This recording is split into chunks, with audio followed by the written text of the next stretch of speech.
بسم اللہ الرحمن الرحیم۔ سبق اسوہ حسنہ صلی اللہ علیہ وآلہ وسلم فرسٹ ایئر میں حصہ نثر میں پہلے نمبر پر موجود ہے۔ اس سبق کے پیراگراف کی تشریح کے لیے مستند اور معیاری حوالہ جات ترتیب دیے گئے ہیں اور کوشش کی گئی ہے کہ یہ سبق سے متعلق جو حوالہ جات ہیں وہ مستند اور معیاری کتب سے ترتیب دیے جائیں۔ تو یہ کوشش آپ کے لیے سود مند ثابت ہوگی اگر آپ ان حوالہ جات کو یاد کر لیں گے، کیونکہ سیاق و سباق کی تشریح سے متعلق جو سوال ہے یہ 15 نمبروں پر مشتمل ہے، جس میں سے 10 نمبر تشریح کے ہیں۔ اگر ہم یہ حوالہ جات مناسب طریقے سے استعمال کر لیں تو ہمارے لیے یہ سود مند ثابت ہوں گے۔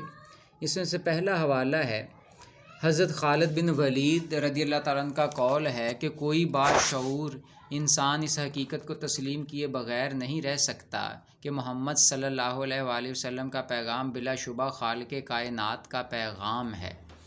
تو کیونکہ یہ سارا سبق ہی آپ صلی اللہ علیہ وآلہ وسلم کی تعلیمات کی ہمہ گیری اور یہ بتانے کی کوشش کی گئی ہے کہ آپ کی تعلیمات دنیا کے تمام تر انسانوں کے لیے اس دنیا میں اور اس دنیا کے بعد والے جو معاملات ہیں ان کے لیے رہنمائی کا ایک مکمل ذریعہ ہے۔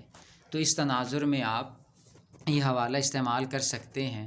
پھر سید سلیمان ندوی کا ہی قول ہے، کیونکہ یہ سبق کے مصنف بھی ہیں، کامل اخلاق کا مجموعہ صرف حضرت محمد صلی اللہ علیہ وآلہ وسلم کی سیرت مبارکہ ہے۔ کامل اخلاق کا مجموعہ صرف حضرت محمد صلی اللہ علیہ وآلہ وسلم کی ہی سیرت مبارکہ ہے۔ تو آپ صلی اللہ علیہ وسلم کی سیرت کے متعلق اور مکمل اخلاق کے حوالے سے جو آپ صلی اللہ علیہ وسلم کے اخلاق سے متعلق بات کی گئی ہے اس تناظر میں آپ یہ حوالہ استعمال کر سکتے ہیں۔ قائد اعظم رحمۃ اللہ علیہ کا قول ہے، ہماری نجات کا رستہ صرف اور صرف اسوہ حسنہ صلی اللہ علیہ وآلہ وسلم میں ہے، کیونکہ یہ سبق ہی آپ صلی اللہ علیہ وسلم کی سیرت سے متعلق ہے، آپ صلی اللہ علیہ وسلم کی تعلیمات سے متعلق ہے، ان کی بالادستی اور حقانیت سے متعلق ہے۔ تو اس تناظر میں آپ یہ حوالہ استعمال کر سکتے ہیں۔ ہیگل کا قول ہے، دنیا کا سارا کارخانہ مقابل ضدوں کی وجہ سے قائم ہے۔ آپ نے یہ سبق پڑھا ہوگا، یہ کیونکہ اس سبق میں ذکر کیا گیا ہے کہ اس دنیا کی بنیاد اختلاف عمل پر ہے۔ لوگوں کے شعبے مختلف ہیں، لوگوں کے کام مختلف ہیں، اور ان تمام کاموں کے لیے آپ صلی اللہ علیہ وسلم کی زندگی میں ہمیں بہترین نمونہ ملتا ہے۔ حضرت جنید بغدادی رحمۃ اللہ علیہ کا قول ہے، جو محمد صلی اللہ علیہ وآلہ وسلم کے راستے پر چلتا ہے وہ منزل تک پہنچ جاتا ہے، کیونکہ باقی سب راہیں بند ہیں۔ اب یہ دیکھیں، یہاں بھی آپ صلی اللہ علیہ وسلم کی تعلیمات کا ذکر ہے کہ کامیابی اور کامرانی کا ذریعہ ہے۔ پھر ڈاکٹر جانسن کا قول ہے کہ دنیا کا سب سے بڑا انسان وہ ہے جس نے 10 برس میں ایک نئے دور اور کامیاب تمدن کی بنیاد رکھی۔ یہاں پہ ڈاکٹر جانسن یہ کہہ رہے ہیں کہ آپ صلی اللہ علیہ وسلم کی تعلیمات نے بہت قلیل عرصے میں ایک نئے تمدن کی بنیاد رکھ دی، ایک ایسا نظام دیا گیا ہے معاشرے میں رہنے کے لیے لوگوں کے ساتھ مل جل کر کہ جس کی نظیر، جس کی مثال کہیں اور نہیں ملتی ہمیں۔ تو اس تناظر میں یہ حوالہ استعمال کر سکتے ہیں۔ پھر برنارڈ شاہ کا قول ہے، یہ بڑے ڈراماٹسٹ بھی ہیں، اگر یورپ پر کوئی دین حکمرانی کر سکتا ہے تو وہ صرف حضرت محمد صلی اللہ علیہ وآلہ وسلم کا اسلام ہے۔ اگر یورپ پر کوئی دین حکمرانی کر سکتا ہے تو وہ صرف حضرت محمد صلی اللہ علیہ وآلہ وسلم کا اسلام ہے۔ اب یہاں پہ دیکھیں، ایک وہ دانشور جس کا تعلق اسلام سے بھی نہیں ہے، وہ آپ صلی اللہ علیہ وآلہ وسلم کی تعلیمات کی حقانیت جو ہے، بالادستی جو ہے، وہ اس تناظر میں آپ کی تعلیمات کو پیش کر رہا ہے کہ اگر یورپ پر بھی کوئی دین حکمرانی کر سکتا ہے تو وہ آپ صلی اللہ علیہ وسلم کی ہی تعلیمات ہیں۔ تو یہ حوالہ آپ بطور آپ صلی اللہ علیہ وسلم کو عالمگیر رہنما جو ہیں اس تناظر میں استعمال کر سکتے ہیں۔ پھر سبسٹیشن کا قول ہے، محمد صلی اللہ علیہ وآلہ وسلم نے اپنی ذہانت، سیاسی حالت، مغربی عقائد اور ضابطۂ اخلاق کی اصلاح کر دی۔ عرب کو قبیلوں کی جگہ ایک قوم بنا دیا۔ کیونکہ اس سبق میں آپ صلی اللہ علیہ وسلم کی سیاسی معاملات میں بھی آپ صلی اللہ علیہ وسلم کی ذات سے رہنمائی لینے کا ذکر ہے، آپ صلی اللہ علیہ وسلم کی ذہانت جو ہے ہر معاملے میں، پھر جو عقائد ہیں تمام تر، پھر اخلاق کی بات کی ہے، اور پھر جو منتشر قبائل ہیں ان کو اکٹھا کرنے کی بابت جو بات کی گئی ہے اس تناظر میں آپ اس حوالے کو استعمال کر سکتے ہیں۔ پھر قرآن مجید میں ارشاد خدا بندی ہے قُلْ إِن كُنتُمْ تُحِبُّونَ اللَّهَ فَاتَّبِعُونِي يُحْبِبْكُمُ اللَّهُ۔ ترجمہ ہے، اے نبی صلی اللہ علیہ وآلہ وسلم آپ فرما دیجئے اگر تمہیں خدا کی محبت کا دعویٰ ہے تو آؤ میری پیروی کرو، اللہ بھی تم سے محبت کرے گا۔ قرآن مجید سے یہ حوالہ ہے، آپ چاہیں تو قرآن مجید کی آیت کو بھی بطور حوالہ استعمال کر سکتے ہیں۔ اگر آپ کو یہ مشکل محسوس ہوتا ہے تو پھر آپ ترجمے سے بھی فائدہ اٹھا سکتے ہیں، ترجمے کو بھی بطور حوالہ استعمال کر سکتے ہیں۔ اسی طرح ایم منشی کا قول ہے نسل، رنگ، قومیت اور مذہب کے ہاتھوں مختلف ٹکڑوں میں بٹی ہوئی دنیا کو آج بھی رسول کریم صلی اللہ علیہ وآلہ وسلم کی تعلیمات کی ضرورت ہے۔ اب یہاں پہ دیکھیں موجودہ تناظر میں کیونکہ قوم بٹی ہوئی ہے، فرقہ واریت ہے، پھر انتشار ہے، تو آپ صلی اللہ علیہ وسلم کی تعلیمات اس تناظر میں دنیا کو متحد کرنے اور دنیا کو نجات دلانے، انتشار سے نجات دلانے میں معاون ثابت ہو سکتی ہے۔ اس تناظر میں اس قول کا آپ حوالہ دے سکتے ہیں۔ پھر قرآن مجید میں ارشاد خدا بندی ہے اطیعوا اللہ و اطیعوا الرسول، اللہ اور اس کے رسول کی اطاعت کرو۔ پھر یہاں پہ ماہر القادری کا شعر ہے انسان کو شائستہ و خوددار بنایا، تہذیب و تمدن تیرے شرمندہ احسان۔ کیونکہ اس سبق میں نبی اکرم صلی اللہ علیہ وسلم کی تعلیمات کو اس طرح اس تناظر میں پیش کیا گیا ہے کہ آپ صلی اللہ علیہ وسلم کی تعلیمات نے انسانی زندگی میں شائستگی اور عمدہ پن پیدا کیا، آپ نے غلاموں کو خوددار بنا دیا۔ پھر تہذیب اور تمدن یعنی انسانی زندگی کے تمام تر سماجی معاملات جو ہیں، رہنے سہنے کے تمام تر طور طریقے جو ہیں، عمدہ اور اچھے طریقے جو ہیں، معاشرے میں رہنے کے جو طور طریقے ہیں، یہ سب آپ صلی اللہ علیہ وسلم کی تعلیمات میں اور آپ صلی اللہ علیہ وسلم کے کردار میں ان کی جھلک ہمیں دکھائی دیتی ہے۔ آپ صلی اللہ علیہ وسلم کی تعلیمات ہمیں رہنمائی فراہم کرتی ہے۔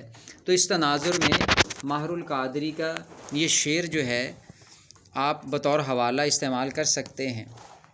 پھر ارشاد خدا بندی ہے جس نے رسول اللہ صلی اللہ علیہ وآلہ وسلم کی اطاعت کی پس اس نے اللہ کی ہی اطاعت کی۔ تو یہاں پہ کیونکہ اس سبق میں ذکر ہے کہ اگر تم کامیابی حاصل کرنا چاہتے تو آؤ اللہ اور اس کے رسول کی اطاعت کرو، تو اس تناظر میں اس حوالے کو استعمال کر سکتے ہیں۔ پھر نسیم قریشی کا قول ہے سید سلیمان ندوی بہت متانت اور سنجیدگی سے قلم اٹھاتے ہیں اور از اول تا آخر ادبی بلاغت کا معیار قائم رکھتے ہیں۔ کیونکہ یہ سبق سید سلیمان ندوی نے لکھا ہے تو آپ کا جو طرز تحریر ہے، ان کا لکھنے کا طریقہ جو ہے ایک عالمانہ طرز تحریر، اس تناظر میں آپ سید سلیمان ندوی کی تحریر کے حوالے سے متعلق آپ اس حوالے کو بروئے کار لا سکتے ہیں۔ آیت ربانی ہے بے شک آپ صلی اللہ علیہ وآلہ وسلم کو تمام جہانوں کے لیے رحمت بنا کر بھیجا گیا ہے۔ جہاں آپ صلی اللہ علیہ وسلم کی تعلیمات بطور رحمت للعالمین ان کا ذکر کیا گیا ہے، کیونکہ آپ بچوں پر شفقت کرتے تھے، آپ بڑوں کے ادب سے متعلق، والدین کے ادب سے متعلق، اور پھر چھوٹوں پر شفقت سے متعلق، جانوروں پر شفقت سے متعلق، یہ تمام تر تعلیمات آپ صلی اللہ علیہ وسلم کی زندگی میں ہمیں ملتی ہیں۔ اس تناظر میں آپ یہ حوالہ استعمال کر سکتے ہیں۔ حضرت صلی اللہ علیہ وآلہ وسلم نے جو پیغام دیا وہ تمام کائنات کے لیے ہے۔ اجیت پرشاد کا یہ قول ہے حضرت صلی اللہ علیہ وآلہ وسلم نے جو پیغام دیا وہ تمام کائنات کے لیے ہے۔ اور یہاں پہ بھی دیکھیے آپ صلی اللہ علیہ وسلم کی تعلیمات اس سبق کے تناظر میں یہ پیش کیا گیا ہے کہ آپ صلی اللہ علیہ وسلم کی تعلیمات ہمہ گیر ہیں، جامع ہیں، وسیع ہیں، اور دنیا کے تمام انسانوں اور ان کے تمام تر معاملات سے متعلق جن کا تعلق اس دنیا سے ہے، اس زندگی سے ہے، اور اس دنیا کے بعد والی زندگی سے ہے، آپ صلی اللہ علیہ وسلم کی تعلیمات ہمارے لیے رہنمائی کا ذریعہ بنتی ہیں۔ تو اس تناظر میں اجیت پرشاد کا یہ قول جو ہے کہ حضرت صلی اللہ علیہ وآلہ وسلم نے جو پیغام دیا وہ تمام کائنات کے لیے ہے۔ آپ اس کوٹیشن کو بطور حوالہ استعمال کر سکتے ہیں۔ پھر برنارڈ شاہ کا قول ہے، محمد صلی اللہ علیہ وآلہ وسلم ایک عظیم ہستی اور صحیح معنوں میں انسانیت کے نجات دہندہ ہیں، کہ اگر انسانیت کامیاب ہونا چاہتی ہے اور نجات چاہتی ہے انتشار سے، فتنہ فساد سے، تو آپ صلی اللہ علیہ وسلم کی تعلیمات یہاں بھی رہنمائی کا ذریعہ ہیں۔ پھر ماہر القادری کا یہ شعر ہے، کردار کا یہ حال صداقت ہی صداقت، اخلاق کا یہ رنگ کہ قرآن ہی قرآن۔ تو یہاں پہ دیکھیں آپ صلی اللہ علیہ وسلم کی صداقت، آپ صلی اللہ علیہ وسلم کی سچائی کا جب ذکر کیا جائے گا اور آپ صلی اللہ علیہ وسلم کے اخلاق کا جب ذکر کیا جائے یا پھر یہ بتایا جائے، آپ تشریح میں بتائیں کہ قرآن مجید کی تعلیمات کو سمجھنے کے لیے آپ صلی اللہ علیہ وسلم کی زندگی ہمارے لیے ایک رہنمائی کا ذریعہ ہے، تو صداقت کے لیے، اخلاق کے لیے، قرآن مجید کی تعلیمات کو سمجھنے کے لیے یہ حوالہ آپ استعمال کر سکتے ہیں۔ پھر ارشاد خداوندی ہے کہ بے شک نبی کریم صلی اللہ علیہ وآلہ وسلم کی زندگی میں تمہارے لیے بہترین نمونہ موجود ہے، تو یہاں بھی اسوہ حسنہ سے متعلق اس جو ارشاد خداوندی ہے اس کو بطور حوالہ آپ استعمال کر سکتے ہیں۔ پھر حدیث مبارکہ ہے کہ میں اعلیٰ اخلاق تکمیل کے لیے بھیجا گیا ہوں، میں اعلیٰ اخلاقی تکمیل کے لیے بھیجا گیا ہوں، یہ حدیث مبارکہ ہے۔ تو یہاں اس کوٹیشن کو بھی آپ بطور حوالہ استعمال کر سکتے ہیں۔ عزیز طلبہ، کوشش کی گئی ہے کہ معاون اور بہتر حوالہ جات آپ کے لیے ترتیب دیے جائیں، تو آپ انہیں یاد کر لیں، بار بار سن سکتے ہیں، کام کرتے ہوئے بھی اونچی آواز میں اسے سن سکتے ہیں، یا پھر ہینڈ فری کا استعمال کرتے ہوئے بار بار اسے سن کر یاد کر سکتے ہیں۔ آپ کے لیے 9 سے 12 حوالے یاد کرنا ضروری ہیں ایک سبق کے لیے، یا یہ سمجھ لیں کہ زیادہ مناسب ہے اگر اس سوال میں اچھے نمبر حاصل کرنے کی خواہش ہے، تو ایک صفحے پر کم از کم 3 حوالے زیادہ مناسب رہتے ہیں، اور 3 سے 4 صفحات تک پیراگراف کی تشریح جو ہے اسے بہتر سمجھا جاتا ہے۔ تو ایک صفحے پہ اگر 3 حوالے ہوں تو 3 سے 4 صفحے اگر آپ لکھیں تو اس کے لیے 9 سے 12 حوالے آپ کو یاد کرنے ہیں، تو اسے آپ پڑھ کر، سن کر یاد کر سکتے ہیں۔ امید ہے کہ یہ ویڈیو آپ کے لیے سود مند ثابت ہوگی۔ اگر آپ کو یہ ویڈیو اچھی لگی ہے یا پھر آپ اور نصاب سے متعلقہ ویڈیو دیکھنا چاہتے ہیں تو آپ اس چینل کو سبسکرائب کر سکتے ہیں۔ سماعت کے لیے شکریہ، والسلام۔